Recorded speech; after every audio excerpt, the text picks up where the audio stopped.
சென்னை தீநகரில் அமைந்துள்ள தனியார் மருத்துவமனை நிகழ்ச்சியில் கலந்து கொண்டு பேசிய அமைச்சர் மா சுப்பிரமணியன், இன்னும் ஒரு சில வாரத்தில் நலம் காக்கும் ஸ்டாலின் திட்டம் தொடங்கப்படும் என தெரிவித்துள்ளார்.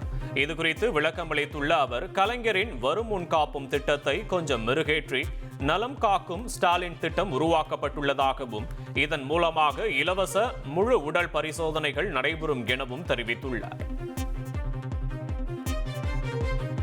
நலம் காக்கும் ஸ்டாலின் என்கின்ற இந்த மகத்தான திட்டம் இன்னும் ஓரிரு வாரங்களில் சென்னையில் செயல்படுத்தப்படவிருக்கிறது.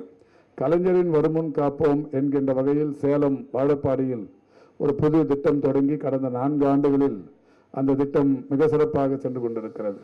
அந்த திட்டத்தையே மேலும் மெருகூட்டி மிகப்பெரிய அளவில் மருத்துவம் மட்டுமல்லாது ஒரு மாஸ்டர் ஹெல்த் செக்அப் என்கின்ற வகையில் முழு உடற் பரிசோதனை என்று எடுத்துக்கொண்டால் அரசு மருத்துவமனைகளை பொறுத்தவரை ஒரு 4000 வரை செலவாகும், தனியார் மருத்துவமனைகளை பொறுத்தவரை ஒரு 10-15,000 செலவாகும் என்கின்ற நிலையில் அந்த இப்போது தொடங்கப்படவிருக்கிற நலம் காக்கும் ஸ்டாலின் என்கின்ற திட்டத்தில் முழுமையாக உடற்பரிசோதனை செய்து அவர்களுக்கு ஹெல்த் கார்டு தருகிற ஒரு அற்புதமான திட்டத்தை இன்றைக்கு தொடங்கவிருக்கிறோம்.